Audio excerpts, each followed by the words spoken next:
بینەرانی عزیز سپاسان دەکەم کە تا ئەم کاتە لەگەڵمان بوون. سەی ئەرمانم و ئەم بەشەیتر لە بەرنامەکەی تەلەڤیزیۆنی پەرتەوتان پێشکەش دەکەم. لەم بەشە لە بەرنامەکە داوەتم کردووە لە هاوڕێسایی یەگانە لە پەیوەند بە ڕووداوەکانی ئەم چەند ڕۆژی ڕابردوو دوای 24 ئابان کە چه اتفاقاتێکەوە کەوتە چ فازێک ئەم خەباتەی خەڵکی کوردستان و لە هاوشان لەگەڵ خەڵکی ئێران وتوێژێکمە بێ لەگەڵی کە سەرنجشانی بۆ ڕائکێشم. هاوڕێسایی سڵاو لێبێ و سپاس دەکەم بۆەوەی کە داوەتی منت قبول کرد بۆ ئەم بەرنامەیە. زۆر سپاس دەکەم هەروە سڵامەیە بۆ ئێوە بۆ بینەرانی تەلەڤیزیۆنی پەرتەو. هاوڕێسایی ئەم 24 ئابان دەتوانم بڵێم یا ئەم 3 ڕۆژە نقطە عەتفێکی تایبەتی بوو بۆ ئەوەی کە مبارزەی خەڵکی کوردستان بە تایبەتی و بەگشتی ئێران کەوتە فازێکیکە لەگەڵ جمهوری ئیسلامی تێکەڵچوون بوو، شەڕ بوو، بە خوێناوی تر بوو لە باقی ڕۆژەکانی تر. ئەم مەوزوعە و ئەم جەریانە تۆ چۆن لێکێیتەوە، بۆچی وای لێ هات و چ دەستکەوتێکی بوو بۆ ئێمە؟ بە پێشتر بەلەوەی کە جووە سوالەکەی تۆ بدەمەوە هاوڕێ سەعید، پێشتر هاودەردی خۆمی ئەلامەکەم لەگەڵ ئەو خانەوادانە کە عەزیزانیان لەدەستا لە توولە ئەم چەند ڕۆژ مبارزە و قیامێکە لە شارەکانی کوردستان و تەبیعەتە نەشۆنەکان تیشە ئەدامە پێیا کردووە. هەروە سڵاو ڕێزم هەیە بۆ هەموو لاوان ژنان و هەموو ئینسانگەلەکە لە چەند ڕۆژ گوزشتە بە تۆ تەوانیانەوە هاتنەمەیان مبارزە و تەلاشیان کرد بۆەوەی کە شۆڕشەکەیان بەرەو پێش بچێتوە هەرچە فرەتر توانن جمهوری ئیسلامی زەعیف بکەن و قدرت خۆیان بنوێنن لە خیابانەکانە بە اعتصاب و بە هەموو شتێکیانەوە. تەبعاً هەروە کە تویش باست کرد بە نەزەر من لە 24 ئابانەوە کە ئێمڕۆ تەقریباً 27 ئابانە ڕۆژ جمعەس اعتراز و مەبارزە ئێمە ئەم بەرنامە ڕۆژی جمعەت زەبتەکەین کە شەمە بڕاوە بێتەوە هەرەوەندا بەبەستم ئەوەیە کە لە ڕۆژ دووشەمەوە کە لە 24 ئابانە ینی ساڵگردی ئابان خوێنینی ئابان کە معروف بووگە مبارزە و اعتراز و شەڕ مردم جوانان ژنان عەلەی جمهوری ئیسلامی وارد فازێکی تر بووە بە نەزەرم و ئەتوانم بێژم تەحوڵێکی عەزیم بۆ وەجوهات دەتوت ئەم چەند ڕۆژە ئەو شتەکە ئێمە شاهدین چ لە کوردستان چ لە شارەکان کوردستانە مردم بە عەزمێکی جەزمترەوە مەلیتانتر و شۆڕشگێرانەتر بە تۆڕ واقعی لە هەموو شوێن لە خیابانەکانە زاهر بوون اعترازیان کرد ئێمە تواشای مەسەن بۆکان کە تواشای مەهاباد کە تواشای شەرس نەکە لە ڕۆژ 24مەوە شەو ڕۆژ هەن لە خیابانە ئەگەر جاران فقط بەلەوەی کە هەوا تاریکات دەستی کرد بە اعتراز ئیستا شەو ڕۆژ جوانان ژنان و نەتەنیا بە قەول معروف دەی هەشتادیها ئەڵان هەموو کەس ئەو نەتودەی بۆ سەو لە هەموو سن ساڵێک هانەنەوە اعتراز و مبارزەوە لە توول ئەم چەند ڕۆژ گوزەشتە نیشانیاندا کە عەزمیان جەزمە بۆ ئیدامەی ئەم ئینقلابە بۆ ئیدامەی ئەم قیامە و تەسمیمیان گرتووە کە وەس خۆیان لەگەڵ ڕژیم جمهوری ئیسلامیان ڕۆشنەوەکەنەوە. لایەگەر زۆر مختلفی هەیە بە نەزەر من ئەکرێت دواتر فرەتر قسەی لەسەرکەین میدوانم فرسەت بێ بە ئەنازەی کافی وەلی ئەو شتەکە ئێمە لە چەند ڕۆژ گوزەشتە شاهد بووین نیشانیدا کە ئابان 98 اتفاقی کە ئەمڕۆ کەفت ئینقلابێکە ئێدامەیە قیامێکە ئێمڕۆ ئێمە شاهدین لە دڵ ئابان 98 بە وەجوهات ئەگەرچە لەو دۆرانە 2 ساڵ 3 ساڵەمەوە بە جمهوری ئیسلامی بۆ فەڕی وەحشیگەری و توانی بە کوشتارێکی زۆر عەزیم بە دەستگیریکی زۆر وەسیع توانی تەوەقفێ لەو ئینقلاب لەو قیام بە وەجوبێرێ وەلی ئەمڕۆ ئەبینین فرەتر تقریباً لە 2 مانگ فرەترە ئەم قیامە لە دڵ قیام 58ەوە دەستی پێکرد و شۆڕشگێرانەتر عەمیقتر و هەمەجانبەتر ئەم قیامە لە توولم چەند ڕۆژە چوو بەرەوە نیشانیاندا کە جوانان ژنان کرێکاران دانش ئامۆزان دانشچووان هەموو قشت و تەبەقەیەک بە تۆڕ واقعی خەریکە نیشانە دەن کە ئێمە دەستبەردار نین ئەم ژیانەی تر تەحەموڵ ناکەین ئەم زیندگیی تر تەحەموڵ ناکەین و تەلاشەکەین کە خیابان جێ نێڵین اعتصاب بکەین مبارزەکەین همبەستگی و اتحاد لە ناوخۆوانە بەوجۆ بێنین و بڕوین بەرەو پیری انقلابێک کە بتوانێت ڕێشەی جمهوری ئیسلامی هەمەجانەوە بەرکەوێت. من مەکرۆفۆنەکەمە بەستم لەبەرەوەی پژواکی هەیە. هەوسایی ئەبینین ئیتر ئەو ئابانەی کە سەرکوت کرا لە خوێنە خڵتانیان کرد، لە واقع خڵتانی خوێنیان کرد، ئەو کات سەر نەکەوت یا نا ئەو چەکەرەی یا ئەو لە واقع ئەو وەختی تۆکەی چەندرا و ئێستا خەریکی سەمەرەکەی بینین. ئایا بە سەرنوشتی بە ئەو ئابانەی کە منجەرە بێت یان نا، بەڵکو فاکتۆرهایەکی مهم وجودیان هەیە کە ئەم ئابانە ئەکاتە ئابانی سەرکەوتوو؟ ئەم فاکتۆرانە چی لە نەزەرتەوە؟ تەسەوەرم وان نییە. من بارها باشەوە کرێ لەم تریبینەوە من پێم وایە ئەمە ئاخرین شەڕەکە مردم لە تەک جمهوری ئیسلامیەکەن. ئەگەر چۆن شەڕێکی زۆر سەختە، شەڕێکی زۆر نابەرابەرە، مردم بەدەست خاڵی لە بەرامبەر وەحشیترین لە واقع حکوومەت تاریخ و خەریکن شەڕەکەن. وەلی تەسەوەرم ئەوەسە ئەم تەسمیمێکی قەتعیە کە جوانان، ژنان، کاریگەران، هەموو ئەکسەریەت مردم ئەو جامعە لە کریکار و زەحمەتکێش و دانشجوو، ژنان بە تایبەت، دانش ئاموزان کە بەدەست هەموو شتێکم ڕژیمەوە بەڕاستی یاس بوو بەدەست هەموو شتێکیانەوە، لە فەقر، بەدبەختی، فەلاکەت، بێحورمەتی، تەحقیر، ئەسەن سەراسەر ئەو جامعە واقعاً وایە لێ هاتووە کەیتر مردم تحمڵیان نەماگە بە نەزەر من. لە نەتیجە تەسمیم بە نەزەر من سیاسی ئەو جامعە، یعنی ئەو جامعە بۆ شتە گەیگە بۆ نەتیجەکە کە ئیتر ئەمە نابێت تحمل کردێت، دەبێت ئەم ئەوزاعەت تەغییر بدرگێ، دەبێت ئەم ڕژیمە بڕۆخێ، دەبێت سەرنگون کردی و هەدەف بە نەزەر من ئەم قیامە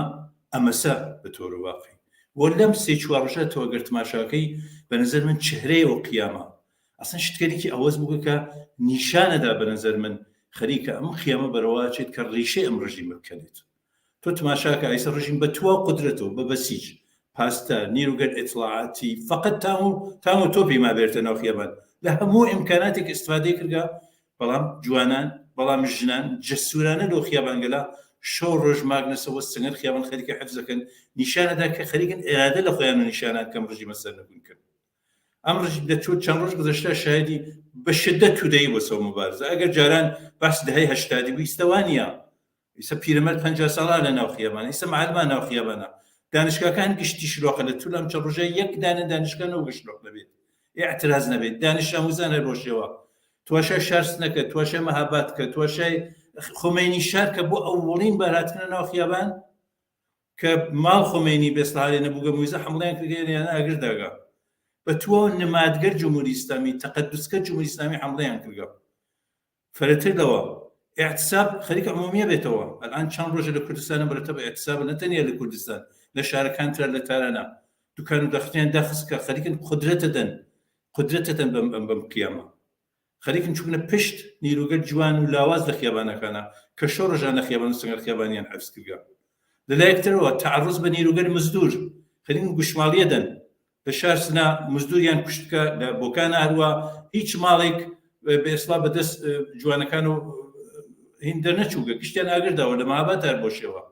و خەریکن نیشانەدان، خەریکن گوشماڵیەدان کە تەکلیف خۆتان ڕۆشنەوەکەنەوە. ئەم ئینقلابە سەوزی ئەگەر سەرکەوێت دانەتانەشی محاکمەکردن لە حزور مردمە لە دادگاگر مردمیە. ئەم خصوصیاتی بە خۆی گرتگە بە نەزەم ملیتانتەوە بۆسەوە، وەسیعترەوە بۆسەوە، تودەیترەوە بۆسەوە و هەر لەم دۆرای مەشاهد بین کاریگەران زۆباهان و بەشێ لە کاریگەران نەفت و فرچی شیمی هاتنە پشتەمە ئێعترازە و خەریکە بەم شێوە تودەییوەتەوە و هەر چێک زمانە گوزارێ بە نەزەر من ئەم فاکتۆرگەرە خەریکە وەسیعترەوێتەوە، خەریکە تعیینکردنەوەتەوە، خەریکە قووەتەدا بەم قیامە. ئەمانە بە نەزەر من پەڕەشێکی زۆر عەزیمە کە لە سێ چوار ڕۆژ گوزەشتە ئەم قیامە بۆ سەرنگونی جمهوری ئیسلامی بە نەزەر من لە خۆی و نیشانی داگا و نیشانەدا تۆ مشاهدات نیشانەدا بە نەزەر من ئەو شتە کە ئێمە شاهدین ئەلعان بۆکان چوار ڕۆژە شەو ڕۆژان ناو خیابانە، مەهاباد هەروە، شار سەقز هەروە، شار سنە هەروە، شوعارەکانیان زۆر ڕادیکاڵە و عەزمیان جەزمە، نەترسن، واقعاً شجاعن. من تەسویرێکم دیت لە ڕوبەڕۆ خەریکن تەقاکن جوانەکان هەروە وێستاگن، دەزانی چۆنە فڵانە جوان یا فڵانە لاوە ئەوە هادە زەهنیە کەیتم زندگیە قابلێدا من نییە، یا مەرگیا زندگی بە قەڵ معروف شوعارن یا مەرگیا زندگی. ئەمە سە داستانەکە لە نەتیجە بە نەزەر من تەحوڵێکی زۆر جدی ایجاد بووکە بنیامەش ئومیدوار بێ نظر من هەرچی فرەترمە تودەیتر احتسابان بۆ سێکتۆر بێتەوە بە ئومیدەوەی کە طبقەی کاریگەر بخصوص لە مراکز مهم صنعتیە بە نظر من شرکت ناو پتروشیمی ماشین سازیمانە بە قدرەتەوە بینەمەیان بینە حمایت لەسەر اعتراضات نزلتم کە من ڕژیم برد کرد بتم ڕژیم فقط تەموتۆپی ما هیچکی نەماگە واقعا هیچکی نەماگە دار زیاگە بقول معروف حمله بهموو شتێ بە مقدساتی لە حوزەی علمیە قومە بیگرێت تا چزانم مێزرە پەرتان و تحقیر جمهوری ئیسلامی و حمله بە ماڵ خۆمینی گشت دەمانە نیشانەدات کە ئەم مردمان ڕژیمیانە گەرەک نییە دەبێ بڕێ دەبێت سەرنگون بێ وە بنظر من ئەم تەحوڵ بەرەوە چێت کە ئەمە بە سەرنجام گەێنێ کە ئومیدوارم ئەزانم پرۆسێکی زۆر دەردناکە زانم شەڕکی نابەرابر زانم زۆر سەختە بە قۆڵ خۆیان نێژن ئەو شوعرادەن ئەمساڵ ساڵە خوونێ سید علیستان بوون واقعا ساڵی خوێنیە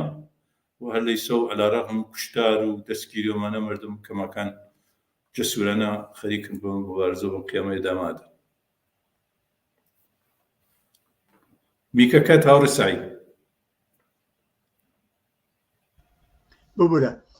لە تەواوی ئێرانە مسەمەمن ژن و پیاوە ئەبەتە تۆ باست پیرەکانەکەوتی لە 50 ساڵ لە ئوروپایە بە 85 دەڵێن پیر ئێمە گەنجەکانی دوێنێکین کە لە شۆڕشی 57 بەشدار بووین و ئەو جەسارەتی کە ئەمڕۆی بینین لە مەقابل وەحشیگەری جمهوری ئیسلامیە کەم وێنەیە و من بۆ خۆم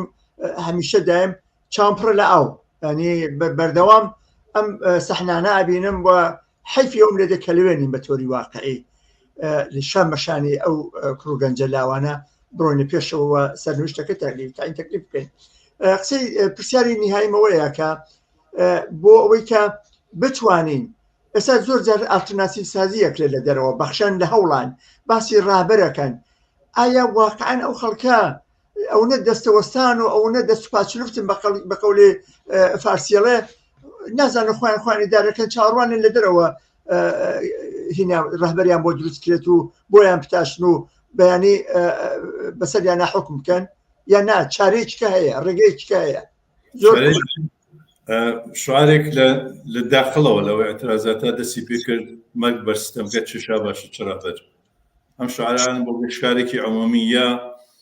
نەشا میخوایم نەموەلا قدرەت بەدەستی شۆرە نکتەی کە زۆر مهمە ئێمە نەسڵێکین وەک خۆت باسکە ئینقلابێکمان کرد بۆ ئازادی و ڕفا بۆ بەرابەری متاسفانە شکستمان خوارد بە دەلایل مختلف ئیسا مورد بەحس من نییە ئەمە تەجربەیەکی زۆر زۆر گەورەست بۆ ئەم نەسڵەکە ئەمڕۆ لە خیابانە گەرکیانە ئینقلاب بکەن گەرکیانە تەغییر ئیجاد بکەن گەرکیانە تەغییری بنیادی ئیجاد بکەن ئاسایش و ڕفا و خۆشبەختی و سەعادەت لەوە ئاقادام مەزن لەو جامعە لە نەتیجە بە نەزەر من زمنەوەی کە ئێمە توانی ڕوو بە توانی ڕوەشە متەمەرکز بین سەر وەکە قدرەتمەند و متحد عەلەی جمهوری ئیسلامی بۆ سەرنگونی ڕژیم بینمەیان چ لە داخڵە چ لە خارج کشوەرە چ نەسڵ قەدیم چ نەسڵ جەدید چ جوانان دەهەیە هەشتا چ هەفتا فەرق ناکە ئەگەر دەهەیە هەشتا بەقەڵ یەکی لە کەنیشکی 20 ساڵە کە دەهەیە هەشتا ئێژن فکر نەکەن ئێمە فقط بۆ حجاب و عەلەی پوشش ئیسلامیە کاریگەر نانی نییە فەقر هەست بەدبەختی هەست فەلاکەت ئێمە بۆ کشتمە ناتکی لە ناو خیابان کاریگەر معیشەتی خراوە جوانان زیندگیانی ئاسایشیان نییە شادیانی هیچکیانی ئەم جمهوری ئیسلامی هەموو شتێکی لێگرگسەوە لە نەتیجە زمنەوەیکەم بە توا قدرەتەوە سەرنگووی جمهوری ئیسلامیش تەلاشکەین متحد بین وەختی باس اتحادەکەین منزورمان اتحاد کاریگەر و دانیشتووە منزورمان اتحاد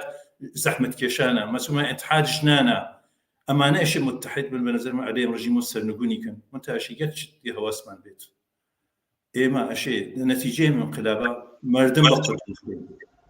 مردم ئەعمال حاکمیت کەن ئەعمال حاکمیت کەن مردم بتوانن ئارایشی بە خۆیان بدەن سیستەمی دامەرزن شۆرایی کە خۆیان سەرنوێشت خۆیان تەعیین ئێمە لاقلم نەسڵە دەورێک دوای انقلاب 50 خۆت شاهد بوویت حداقل لە کوردستان بۆ ماوەیەکی زۆر کورد ئێمە تەجروبەمان کرد ئەمە ممکنە ئەمە عەمەڵیە کە جارێکتر بە قەول معروف ئەگەر دایس نۆگەی شاو مەڵا بوو دەوڵەت پەهلەوی بوو دەوڵەت جمهوری ئیسلامی بوو 43 ساڵ زوڵم و زۆر ڕستەمی کرد بۆ مردمە ئیسا بە قەول معروف نۆگەی کاریگەرە نۆگەی زەحمەتکێشانە نۆگەی ژنانە نۆگەی ئەو ئینسانە عەداڵەت خاگانە بە ملیۆن لە ئێرانە هەن لە زیدانە شکنجا کردگەن تحت فشارن کە ئەمانە بن بە قدرت کە ئەمانە قدرت بن لە جامعە کە ئەمانە ئەعمال حاکمیت کە ئیجازە نەدەن نە بە شەو نە بە چوزانم کوڕ پەهلەوی ئەمانە دەورەی ئەمانە بە نەزەر من توا بووگە ئێمە دەبێ جامعەی ئێران لە دڵ ئەم انقلابا دەبێت فکرەوە بێت کە ئایندەی خۆی دروستکە ئایندەی خۆی بسازی خۆیان بوون بە قوتوت خۆیان بن بە حاکم بۆ سەرنوشت خۆیان جیتی ئیجازە نەدەن زۆڵ و زۆر و ستەم لەو جامعە بەقرار بکەن. هەورەسایی بەداخەوە مەجای بەرنامەکەمان کەمە بە حەزمە کرد کە درێژەی پێ بدەم بە یارمەتی لێرە مەجبورم تەواوی بکەم و کاتێکی خۆش بۆ تۆ بۆ بینەرانی ئازیزی تەلەڤیزیۆنی پەرتە و ئاواتەخوازم لەگەڵمان من بۆ درێژەی بەرنامەکانمان سەرتان ڕاکێشم بۆ وتوێژ لەگەڵ هەورە عەبوو شەریفزادە. زۆر سپاس هەورەسایی عەزیز.